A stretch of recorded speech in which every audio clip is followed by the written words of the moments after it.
करता करे न कर सके शिव करे सो होय, तीन लोक नवखंड में शिव से बड़ा न कोई। श्री शिवाय नमस्तुभ्यम।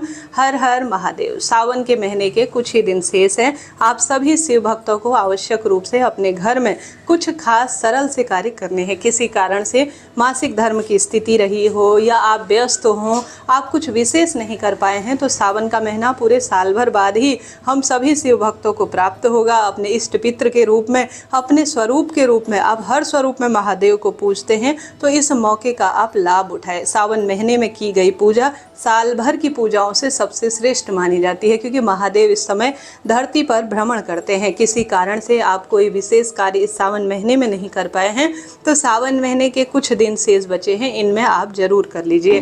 कैसे, कब, किस स्वरूप में करें, ध्यान से सुनिएगा जी, अंत तक बने रहिएगा। वीडियो का एक एक शब्द आपके लिए महत्वपूर्ण है, पूरा वीडियो आपको इसके लिए सुनना पड़ेगा। जो भी भक्तजन महादेव को अपना इष्ट मानते हैं, वह कमेंट्स बॉक्स में हर हर महादेव जरूर लिखिएगा। सबसे पहले कब, कैसे, किस स्वरूप में करें, ध्यान से सुने और अंत तक बने रहें। महादेव भूत भविष्य वर्तमान के कारक है। अगर उन्हें सही विधि से पूज लिया जाए तो नवग्रहों की कोई दशा हमें परेशान नहीं करती है। ऐसी स्थिति में आप सभी को अब सावन के कुछ ही दिन शेष हैं, इसलिए इस वीडियो को बना रही हूँ। पूरा वीडियो ध्यान से सुनना है। सबसे पहले अपने घर के दरवाजे पर अगर आपने अभी तक कोई स्टिकर या किसी रोली चंदन मोली से किसी भी स्वरूप में श्री शिवाय नमस्तुभ्यम नहीं लिखा है, तो जरूर लिख लीजिए। ऐसी मान्यता है, यह शिव घर है, शिव भक्त का घर है। यह मन में कामना हो जाती है और एक सुंदर छत्र छाया हमारे जीवन में बसती है, तो यह कार्य सबसे पहले कर लीजिए। उसके बाद आप सभी अपने दिन की शुरुआत ही महादेव का ध्यान स्मरण करते हुए कीजिएगा। अब बचे हुए श्रेष्ठ दिनों में, हालांकि आप करते होंगे, बहुत शुभ है, अति श्रेष्ठ है। किसी भी आदत को जो है पूर्ण रूप से कायाकल्प होने में थोड़ा समय लगता है। इस शुभ महीने से अगर आप कार्य को शुरू कर देंगे तो निश्चित रूप से आपको इस चीज की आदत हो जाएगी। कुछ मंत्र है जिन्हें चलते फिरते जाप किया जा सकता है। उसमें श्री शिवाय नमस्तुभ्यम, ओम नमो भगवते वासुदेवाय, इन मंत्रों का आप जाप चलते फिरते उठते बैठते अपने घर पर धीमी स्वर में जो है चलाकर छोड़ दीजिए। निश्चित रूप से हर स्वरूप में आपको सुख मिलेगा। इसके बाद जो सावन महीने में अभी तक आपने कार्य नहीं किया है, जिसकी मैं आपको याद दिला रही हूँ, वह है बेलपत्र का पौधा अपने घर में लगाने का, लाने का, किसी पार्क में रोपित करने का। देखिए, अभी सावन का महीना है, बरसात बहुत अच्छी हो रही है। इसके बाद भादों का महीना लग जाएगा। उसके बाद जो है ये अच्छी तरह से जो बेलपत्र का पौधा आप रोपित करेंगे वह जड़ पकड़ लेगा। बेलपत्र का पौधा रोपित करने से घर में पुत्र पौत्र में वृद्धि होती है, पितृ दोष खत्म होता है और शिव पूजा का एक सुख मिलता है। इसके पीछे कारण यह है, शास्त्रों में लिखी गई बात है कि पितरों की जो है तृप्ति के लिए, और आप शिव पूजा हमेशा आप न कर पाए किसी स्थिति में, उसका फल भी आप चाहते हैं, तो आपके द्वारा लगाया गया जो बेलपत्र है उसे कोई भी एक पत्ता शिवलिंग पर चढ़ाएगा, उसकी जड़ का प्रयोग करेगा, उसके मिट्टी का प्रयोग करेगा या उसके नीचे से कोई गुजरेगा, तो उसका सुंदर जो फल है वह आपके खाते में जुड़ जाएगा। इसलिए अभी तक आपने पति पत्नी ने या स्वयं आपने बेलपत्र का पौधा घर में या मंदिर प्रांगण में नहीं लगाया है, तो थोड़े से दिन बचे हैं, आप जरूर लगा लीजिए। निश्चित रूप से लाभ आपको मिलने वाला है। इसके पश्चात आप सभी को सावन के पावन पवित्र महीने में अभी तक आपने यह कार्य नहीं किया है तो कर लीजिए। पानी खूब बरस रहा है, जो आसमान से आता हुआ जल है उसे शिवलिंग पर अभी तक आपने नहीं समर्पित कर रखा है, तो जरूर कर लीजिए। देखिए, और स्थानों से जल आता है, देखिए नल से आता है, नदियों से आता है, कहीं ना कहीं से आता है। हम उसे जो है स्पर्श करते हैं, अन्य व्यक्ति स्पर्श करते हैं, जगह जगह से वह होकर गुजरता है।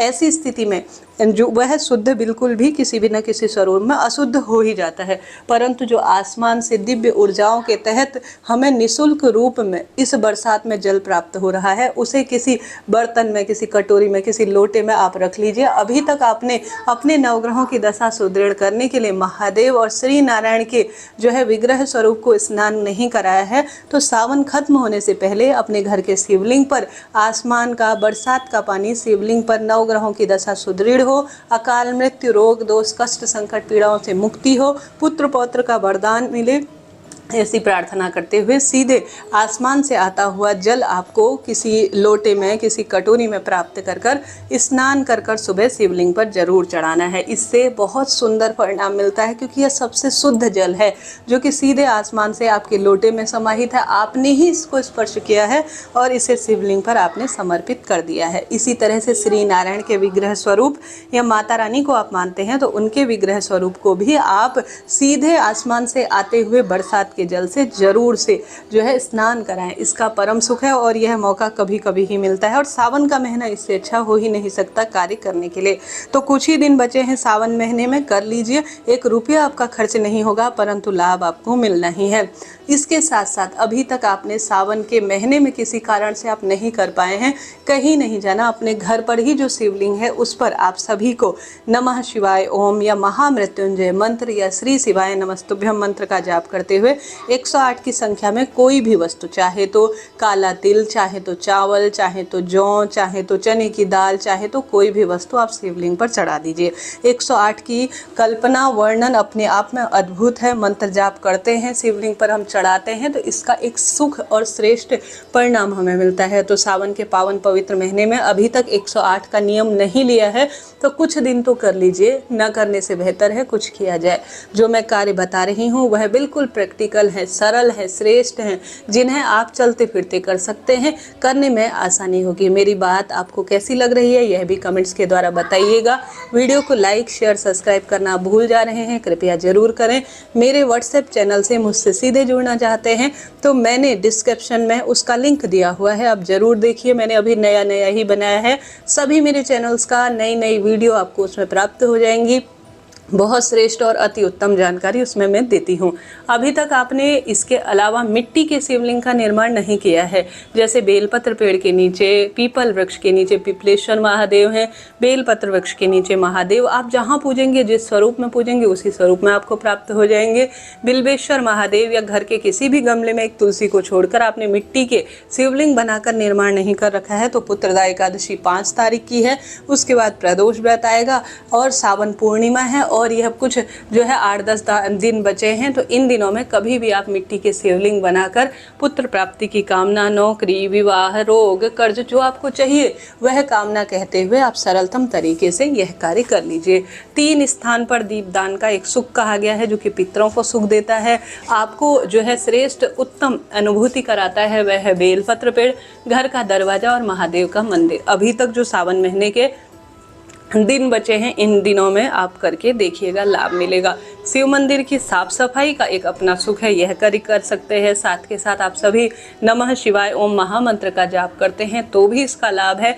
बेलपत्र की माला, शिवलिंग पर चढ़ाए गए बेलपत्र या आसपास आपको कहीं भी 11, 21, 51 जितनी भी मिल जाए इतनी आप बेलपत्र ले लीजिए और अपनी मनोकामना कहकर किसी धागे में सुंदर भाव सच्चे मन से मंत्र जाप करते हुए शिवलिंग पर धीरे धीरे शिवलिंग पर आप अपनी कामना कहते हुए एक माला बनाकर चढ़ा दीजिए। ऐसा करने से भी कामना सिद्ध होती है। देखिए, माला किसको प्रिय नहीं होती। श्री नारायण को तुलसी माला प्रिय है, माता रानी को लौंग की माला प्रिय है, आपको मुझे सोना चांदी की हार पसंद है और मंगलसूत्र और चेन वगैरह पसंद है। उसी तरह से महादेव को बेलपत्र की माला प्रिय है, यह कर सकते हैं। माता दुर्गा के लिए, माँ गौरी के स्वरूप में जो है उनके लिए अभी तक आपने सुहाग की सामग्री के रूप में हरी चूड़ी, बिंदी, महावर, हरी जो है ड्रेस वगैरह नहीं पहनाई है तो यह भी कर सकते हैं। बहुत सारे काम हैं जो सावन महीने में किए जा सकते हैं। तो आप धीरे धीरे कोई ना कोई श्रेष्ठ उत्तम सुंदर कार्य जो चलते फिरते आप कर पाएँ, बहुत सारे इसलिए मैंने बताए जो कि आप आसानी से कर सकते हैं वह करें। और बेलपत्र वृक्ष की जड़ घिस कर घर पर लेकर, जैसे आए बेलपत्र की जड़ या छाल को घर लाएं और उसको किसी पत्थर में घिस कर अगर आप हरी चंदन बनाकर, अर्थात जैसे श्री नारायण के लिए हरी चंदन है वैसे महादेव के लिए बिल्व पत्र का चंदन बनाया जाता है। अगर संभव हो तो शिवलिंग पर आप जरूर से बिल्व पत्र का चंदन बनाकर उन्हें समर्पित करते हैं तो यह भी अनंत गुना लाभ देने वाला होता है। इस तरह से आपको यह कार्य करना है, लाभ तो आपको मिलना ही है।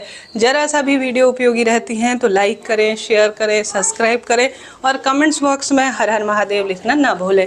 आपके लिए वीडियो ज्ञानवर्धक रहती हैं तो राधे राधे करें। साथ ही कोई कुंडली विश्लेषण, कोई शुभ मुहूर्त वगैरह निकालने के लिए ऊपर दिया गया नंबर है, पंडित जी से सीधे बात कर सकते।